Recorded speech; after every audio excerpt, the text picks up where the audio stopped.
So Titans has been and gone for quite a while now, and we've had Doom Patrol since then, but in the time in between, you may be wondering what the heck is going on with Titans Season 2? What's the plot? Who are the new characters coming? So I think it's time we go over everything we know so far about Titans Season 2.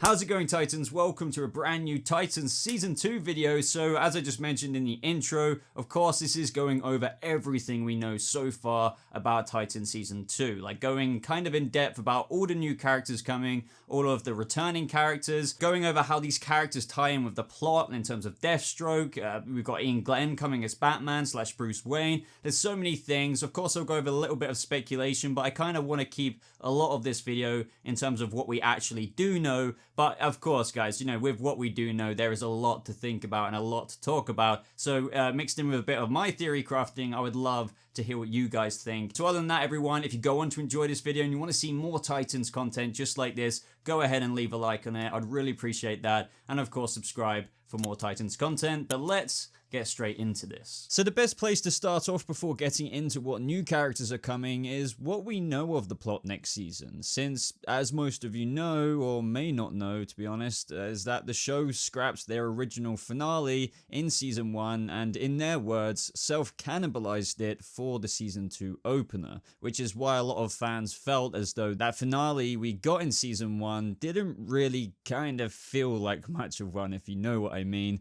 So what can we expect from that season 2 opener? So it will more or less pick up where it left off. We know that Dick Grayson is currently under the influence of Trigon as he let the darkness in by killing Batman in that reality manipulation.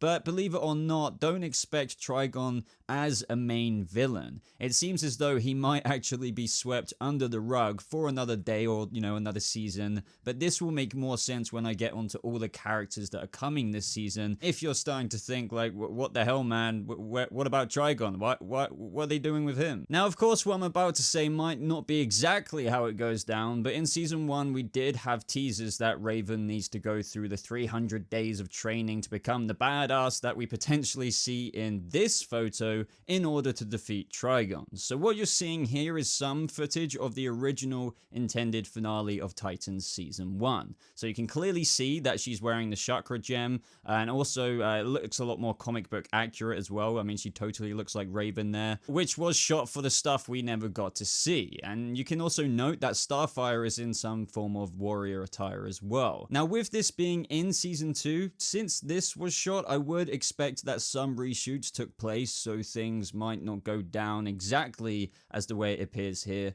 But more or less, it's still likely that Trigon will be trapped in Raven's chakra very early in the season. I mean, as early as the first few episodes. Now, we also have a lot of characters in Season 2, and when I say a lot, I mean a boatload. As of right now, these are the confirmed characters in Season 2, so starting with new characters, and then I'll name the returning characters, some of who have even been upgraded to a series regular role, meaning that they'll actually be in most episodes of Season 2. So new characters are Deathstroke, played by Esai Morales. I'm sorry if I butcher anyone's name, by the way. I'm pretty bad at doing that.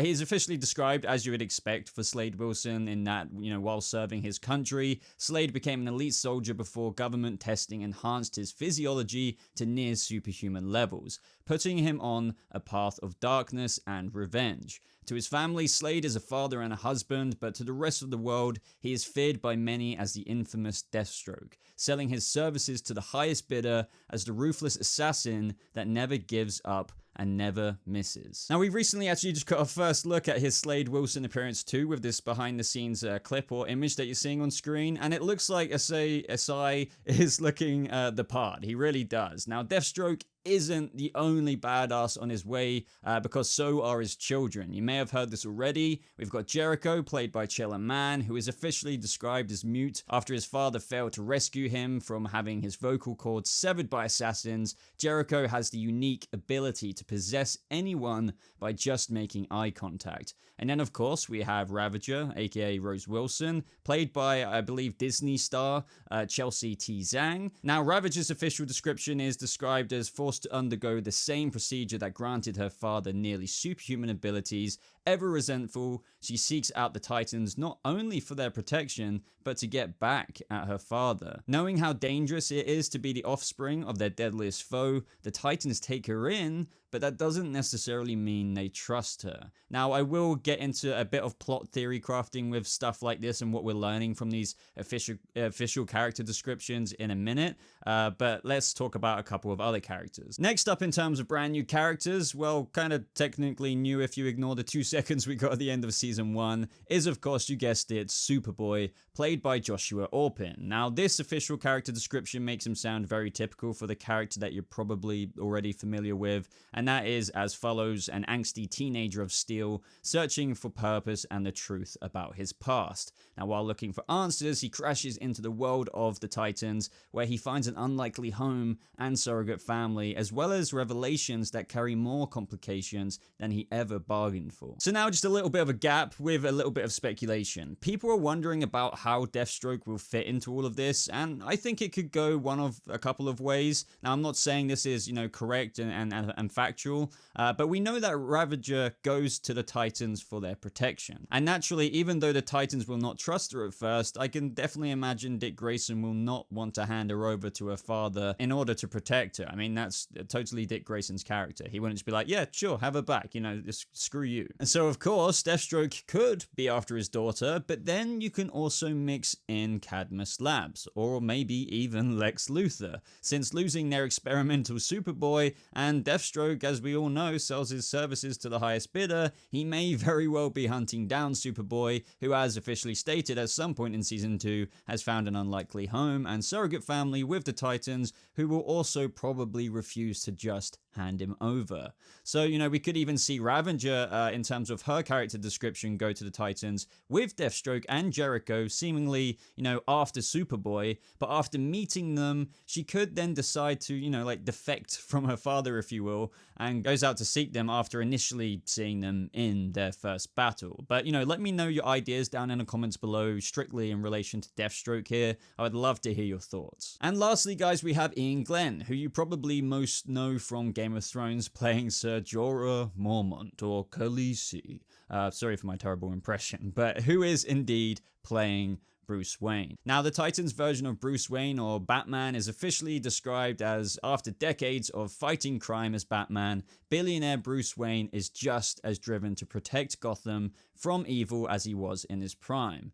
Needing to reconcile his relationship with Dick Grayson, the duo hope to forge a new dynamic as Bruce tries to help his former sidekick and the Titans achieve success. Now, personally, I am a big fan of this. I know some people do not like the idea of a much older Bruce Wayne, as Iain Glenn is 57 years old in real life. So, of course, you could assume Bruce is around the same age in the show. I mean, even if they aged him down to 52 or whatever, it still makes sense to me. Because, this version of Bruce, or should I say the world and the universe that Titans set in their building blocks up, is a universe where it seems that he has had the Justice League going ever since Dick Grayson was a child. I mean, remember when Donna Troy came over with Wonder Woman and they were talking about how Batman and Wonder Woman were down in the Batcave talking about the horrible, horrible thing the Joker had done? Not that that is unusual at all in the comics, of course not, but it's just the point that I'm trying to make is that this man has been fighting the Joker for a couple of decades or more. He's trained Dick Grayson well into his adulthood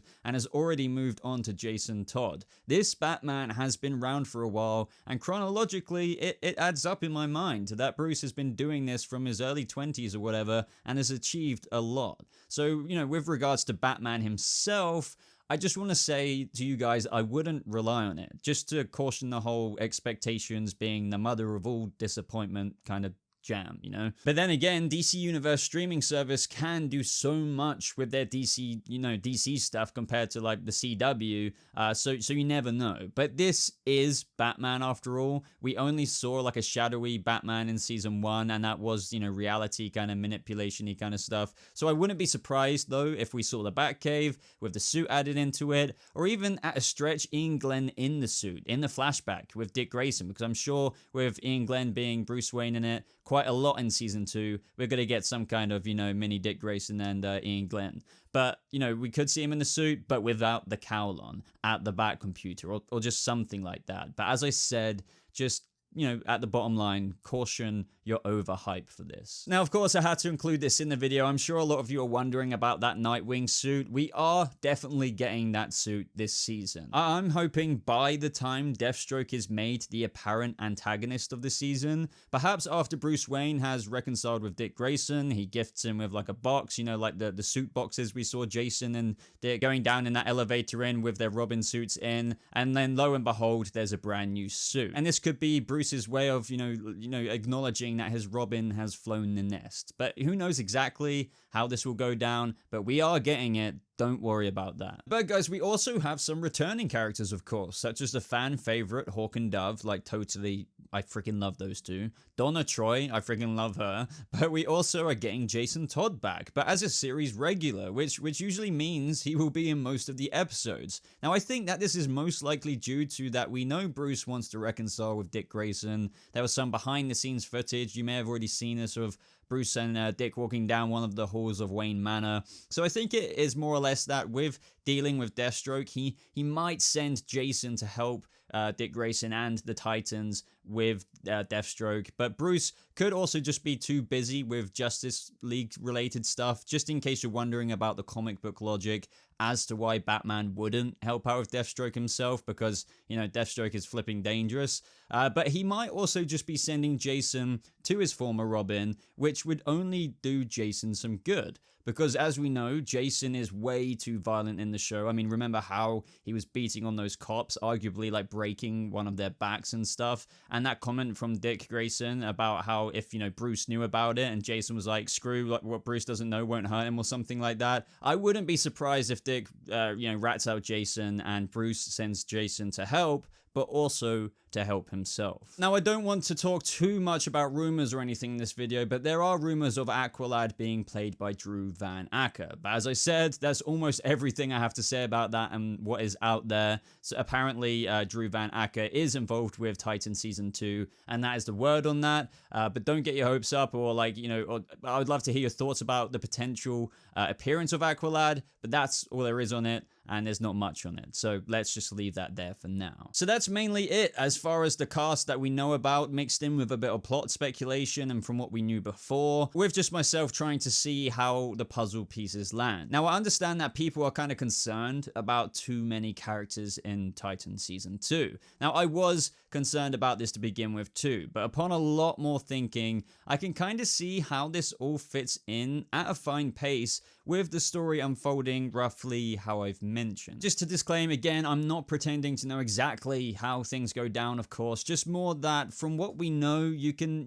maybe see how they're going about structuring this. For example, if Trigon is contained early on in the season, we're talking before or by episode 4, to come back, one other day or perhaps in another season, we might have Superboy rock up around mid-season, around that time, perhaps at the end of Trigon, or around episode 5, where he finds his surrogate family in the Titans. Now, of course, we could see 1 or 2 scenes of Superboy in a 55-minute episode or 2 up until Trigon is defeated, displaying his amusing and yet confusing journey to the Titans, having just broken out of Cadmus Labs. So now we're roughly at mid-season. This is where Deathstroke is after the Titans because they're protecting Superboy and eventually Ravager. Of course, in a similar style to what I just speculated about with seeing Superboy, we could see a couple of scenes in a couple of episodes from episodes 3 to 6 of Deathstroke getting his contract from Cadmus Labs on behalf of what I think would be really cool to name drop Lex Luthor, for obvious reasons if you know about that Superboy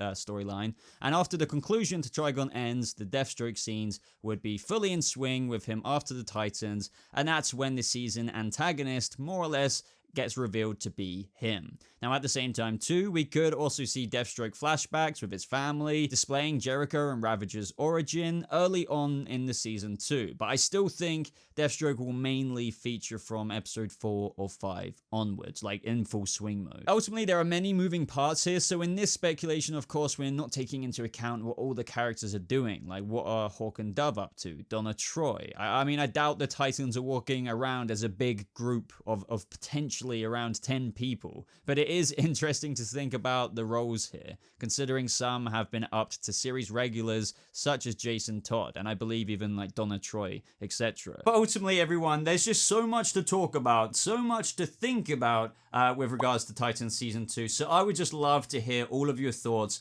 based on everything I discussed today. So if you did enjoy this video, guys, you know what I'm going to say. I'd really appreciate it, especially if you're still here right now, to click that thumbs up button. It really helps out with the video. Of course, subscribe if you want to stay up to date with more DC Universe stuff like this. My Swamp Thing review will be out this week since we're getting Swamp Thing, so exciting times ahead. But other than that, everyone, thank you so much for watching. I hope you have a lovely rest of your day, and I'll see you Titans in the next video. Goodbye.